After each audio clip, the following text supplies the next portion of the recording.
지역의 이슈를 만나는 시간 헬로 이슈 토크 시작합니다. 제9회 전국동시 지방선거가 오는 6월 3일에 치러집니다. 이 시간 이슈 토크에서는 경북교육감 선거에 출마하는 예비 후보자를 만나보겠습니다. 이용기 예비 후보 모셨습니다. 어서 오십시오. 네, 안녕하세요. 네, 먼저 경북교육감 선거에 출마하신 배경과 각오 한 말씀 부탁드립니다. 네, 30년 이상 교사로 살아오면서 전 늘 같은 질문을 했습니다. 학교는 아이들에게 희망이 되고 있는가? 아이들이 행복하게 배우고 교사가 교육에 전념할 수 있고 학부모와 지역사회가 학교를 믿을 수 있도록 하는 경북교육이 필요하다고 생각했습니다. 30년 이상 학교 교사로 경험을 바탕으로 다양한 시민사회단체 활동을 더해 사람들과 소통하고 학생, 교사, 학부모 그리고 지역 주민들과 모두 함께 웃을 수 있는 건강한 성장학교, 모두가 행복한 경북교육을 만들겠습니다. 네, 그렇다면 후보께서 보시기에 경북교육이 현재 직면한 가장 시급한 과제는 뭐라고 보십니까? 도시와 농산, 어촌 간 심화되고 있는 교육 격차 문제가 가장 크고요. 그리고 지역 소멸 심화에 따른 작은 학교 증가와 폐교 문제가 경북교육이 직면한 가장 시급한 과제라고 생각을 합니다. 지난 2월 한국교육개발원은 면 단위 지역에서 소규모 학교를 폐교할 경우 2년 차에 259명 그리고 3년 차에는 410명 인구가 감소하는 것으로 연구 결과가 나왔습니다. 인구를 이유로 기계적으로 폐교하는 학교 정책에 경종을 울리는 그러한 연구 결과라고 보고요. 지금처럼 농산어촌의 작은 학교를 폐교하거나 통폐합하는 방식으로는 교육격차 문제는 더욱 커지고 지역 소멸 문제를 해결하지 못합니다. 작은 학교를 살리는 것이 교육격차뿐만 아니라 도농 간 지역격차를 줄이는 출발점이 될 것입니다. 저는 작은 학교는 살려서 돌봄이라든지 평생교육 그리고 도서관 시설, 체육시설 이러한 것들을 보강해서 작은 학교를 마을의 교육문화복합센터로 활용해야 된다고 생각을 합니다. 학부모와 마을 주민들이 의견을 모아서 함께 학교를 사용하는 그러한 교육을 하도록 하겠습니다. 네, 교육감에 당선된다면 가장 먼저 추진할 핵심 공약은 무엇입니까?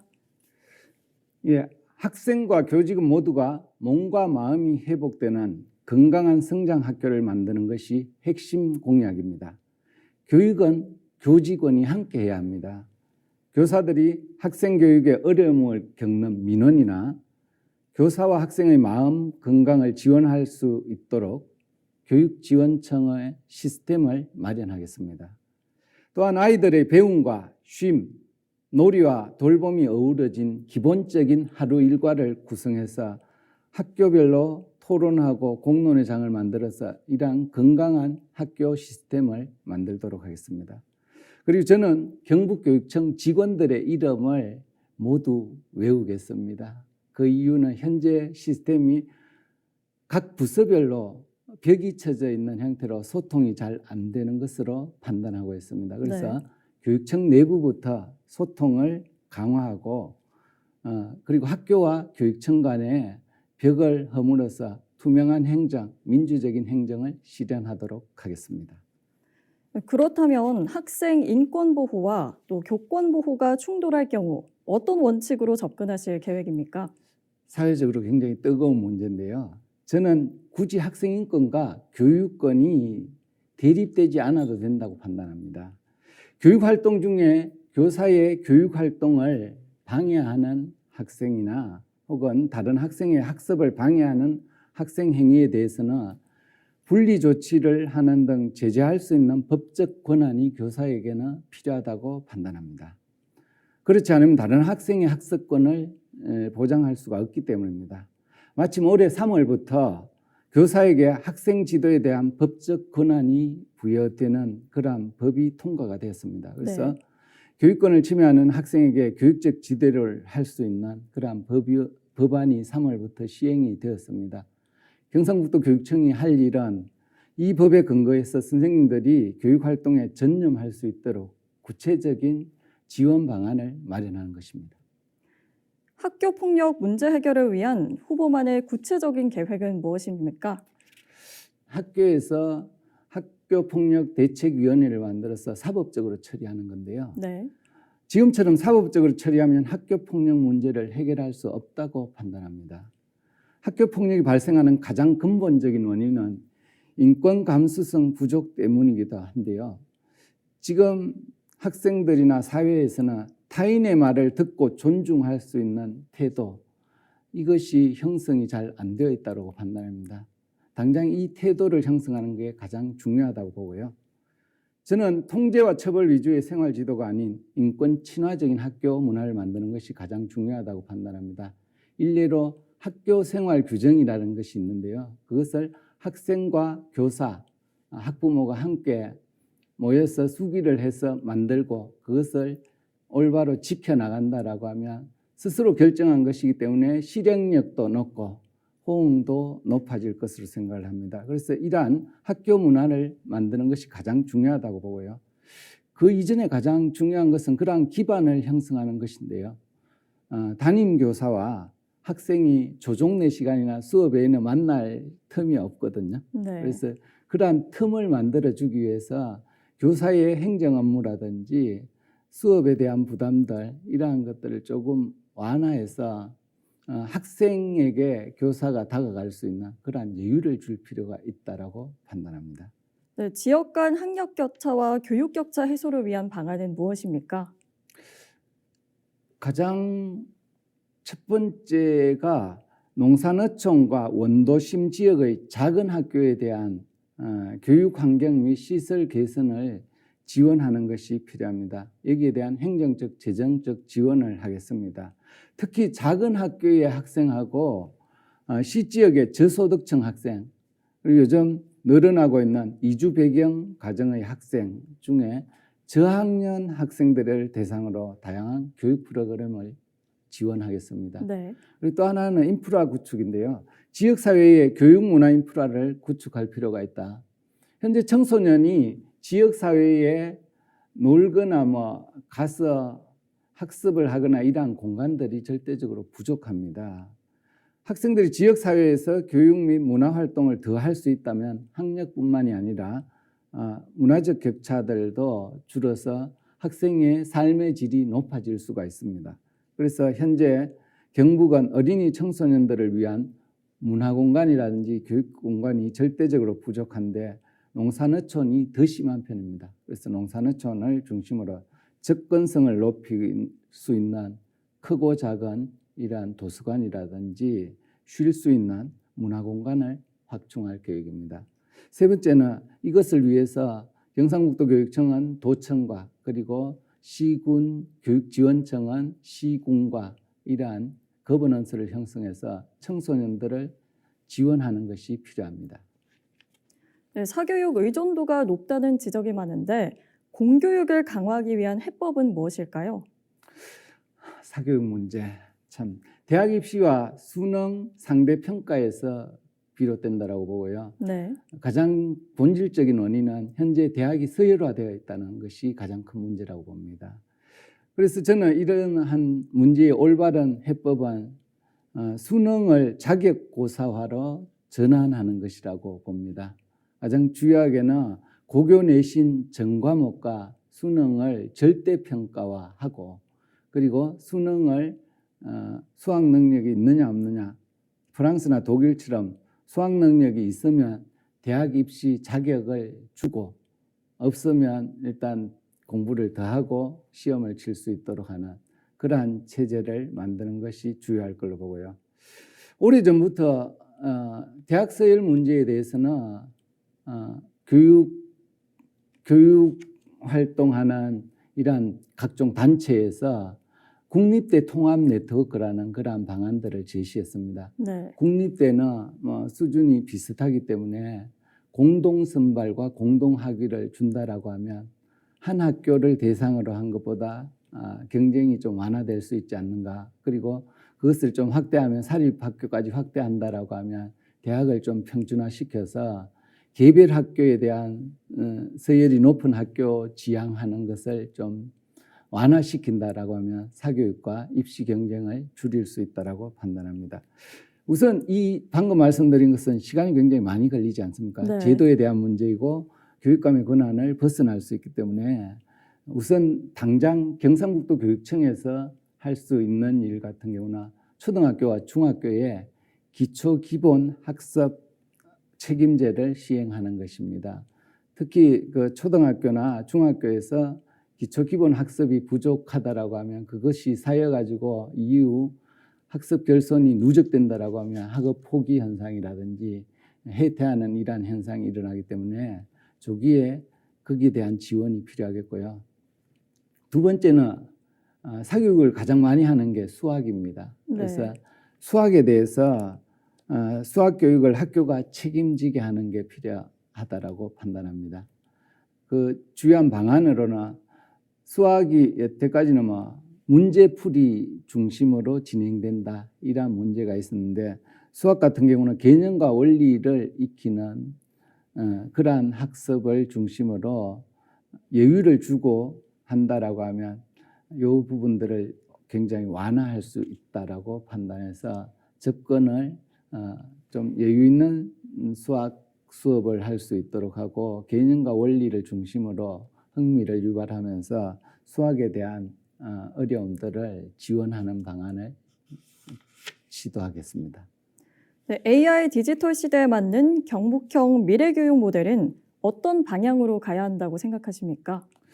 예, 저는 공공적 AI 강화에 초점을 두겠습니다.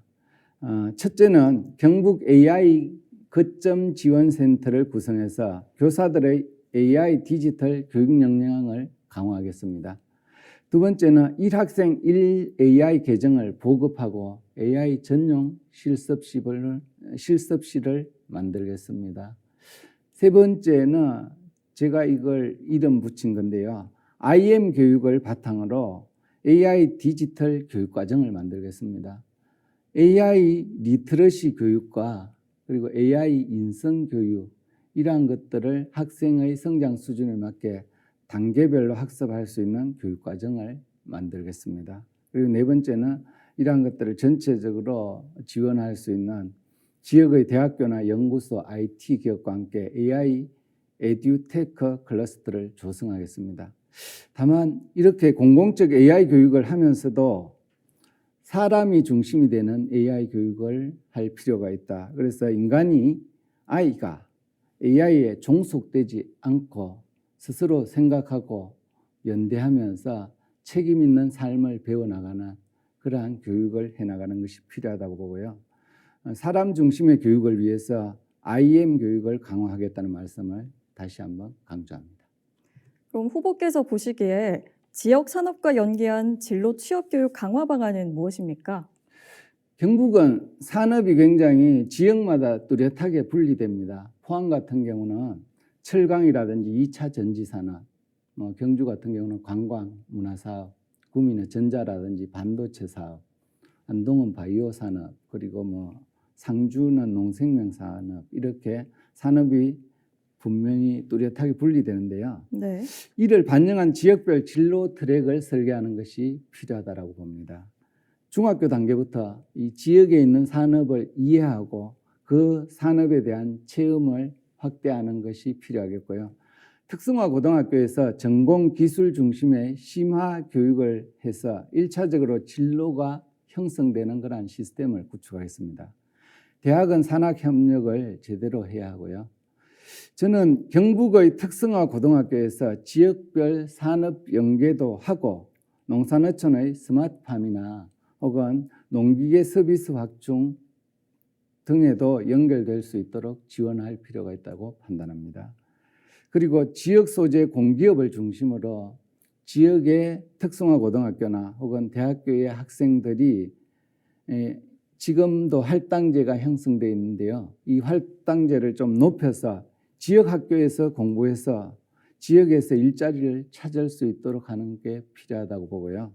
그래서 이것을 위해서 지자체와 산업 간 거버넌스 구축을 해 나가도록 하겠습니다. 그럼 특수교육 대상 학생들을 위한 지원 확대 방안은 어떻게 구상하고 계십니까? 특수교육 학생들 같은 경우는 지금은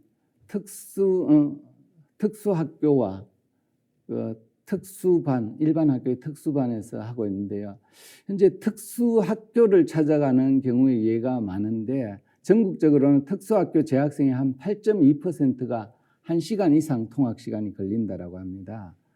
그리고 38% 정도는 30분에서 1시간 이상 통학 시간이 소요되는데 건강권과 학습권에서 차별을 받고 있는 상황입니다. 그래서 장애 학생의 교육권 보장과 통학교육 실현을 위해서 근거리에서 특수학생이 교육받을 수 있도록 근거리 학교 배치 원칙을 적용할 수 있도록 하겠습니다. 또 하나의 문제는 특수학교와 일반 학교 간의 교류를 좀 더 활성화시키겠습니다. 특수학교 같은 경우는 특수학생만 대상으로 지금 교육을 하고 있거든요. 그리고 일반 학교는 일반 학교와 특수 통합학급 이렇게 운영되고 있는데 특수학교가 나름대로 전문성이 있기 때문에 일반 학교에 특수 도움반과 통합학급 이것을 교류를 해서 좀 이 일반 학교의 특수교육도 좀 지원할 수 있는 이러한 체제를 구축하는 것도 좀 필요하다고 봅니다. 그래서 네. 이것을 특수교육 지원센터로서의 기능으로 좀 확대할 필요가 있겠고요. 세 번째는 현재 특수학급의 설치율이 46.4% 정도 된다고 합니다. 이것을 현재 만약에 특수학급에 대한 수요가 있다라고 하면 그 수요에 따라 특수학급 설치를 확대해 나갈 계획입니다. 네, 지금까지 여러 가지 안건에 대한 후보자님의 생각을 들어봤는데요. 네, 그렇다면 후보자님께서 생각하는 이 교육감이 갖춰야 할 가장 중요한 덕목은 뭐라고 보십니까? 예, 그것은 도덕성과 민주성이라고 생각을 합니다. 네. 선출직으로서 교육감은 학생과 교직원, 학부모뿐만이 아니라 도덕적으로 도민 전체의 모범이 되어야 한다라고 생각을 합니다. 그래서 도덕적으로 교육감은 깨끗해야 합니다. 또한 학교는 민주주의를 배우고 실현하는 곳이어야 하기 때문에 끊임없이 소통하고 민주적으로 의사결정을 해나가는 게 중요합니다. 그래서 민주성이 중요하다고 봅니다. 네, 그렇다면 다른 후보들과 비교했을 때 이 본인만의 교육 철학과 차별점이 있다면 무엇입니까? 저의 교육 철학은 공공성과 공동체 교육입니다. 차별받지 않고 교육받을 수 있도록 하는 게 중요합니다. 저는 평생 현장성, 민주성, 교육 거버넌스 경험을 가지고 있습니다. 30여 년 중고등학교에서 교사 생활을 하다 퇴직했고 현재 아내는 지금도 초등학교에 근무하고 있습니다. 누구보다 초중등 교육 현장을 잘 알고 있고 많은 학부모, 학생들과도 끈끈한 관계를 형성하고 있습니다. 그리고 저는 정교조 활동을 했고 경북혁신교육연구소 공감 활동을 했고 전국교육자치 혁신연대 활동 그리고 규정이 경북행동 각종 시민사회단체 활동을 했습니다. 이러한 활동을 통해서 여러 민주적 의사수령과 소통 방법들을 익혔습니다. 그래서 현재 복잡한 학교 문제나 교육 문제에 대해 그 누구보다도 민주적이고 능동적으로 해법을 찾아 나갈 수 있을 것입니다. 학생들의 학습권도 지키고 선생님들의 교육권도 지킬 수 있는 방안으로 이 법적 근거가 마련됐다고 하셨는데 구체적으로 어떤 내용인지 설명 부탁드립니다. 지난 3월 1일부터 본격적으로 발효가 되었는데요. 초중등 교육법의 한 4가지 정도를 말씀드릴 수 있습니다. 가장 가시적인 것은 수업 중에 휴대전화 사용을 법적으로 금지를 했습니다. 물론 수업에 필요하거나 긴급한 상황은 예외로 뒀지만 원칙적으로 수업 중에 휴대전화 사용 자체를 금지했다라고 할 수 있고요. 두 번째는 학생들의 수업 시간에 수업에 뭐 정당한 교육 활동을 방해하거나 옆에 학생들의 교육 활동을 방해하는 이런 경우는 제지할 수 있는 그러한 법적 조항이 만들어졌습니다. 세 번째는 교육권 침해 시에 분리 조치를 할 수 있는데요. 앞에서 말씀드린 교육권 침해할 경우 분리 조치를 하는데 그것은 교실 안에서 분리할 수도 있고 가령 뭐 성찰 자리에 써 있는다든지 네. 다른 바깥에 나간다든지 다른 장소에 분리 조치를 한다든지 마지막으로는 학부모 인계까지 있습니다. 그래서 이런 분리 조치할 수 있는 그런 조항이 만들어졌고요. 네 번째는 이러한 그 학생을 제지하는 과정에서 여태까지는 만약 신체적 접촉이나 이런 것들이 있을 경우 애매한 부분들임에도 불구하고 피해를 주장해서 민원이 나타나는 경우가 있었습니다. 그래서 이런 경우에 아동 학대에 대한 면책 조항을 신설했다는 것, 요 네 가지입니다. 네, 특성화고 현장 실습과 관련해 안전에 대한 우려의 목소리도 있습니다. 여기에 대해서는 어떤 대책이 필요하다고 보십니까? 예, 특성화고 현장 실습은 계속 문제가 되었는데요. 제주도의 이민호 군이라든지 목포의 홍정훈 군 같은 경우는 사망에까지 이러한 문제로 이슈화가 굉장히 많이 되었습니다. 그래서 특성화고 현장 실습의 문제는 하나는 자신의 전공과 관계없는 곳에 가는 문제, 이게 교육이냐 아니냐 이런 문제. 두 번째, 현장 실습 갔을 때 현장 실습하는 그 사업장에서 싼 노동자를 고용했다는 인식으로 일을 굉장히 어려운 일들을 굉장히 많이 시켜서 여러 가지 사고가 발생하는 거거든요. 그래서 이런 문제를 해소하기 위해서 특성화고 같은 경우는 현장 실습을 기본적으로 안전한 현장 실습을 해야 되는데 학교에서 현장 실습을 하는 사업장을 연결하는 경우도 있습니다. 교육청에서 검증되지 않은 사업장에 현장 실습을 가는 경우, 이런 경우는 안전이 보장되지 못하기 때문에 이거는 없애야 되는 것이고요.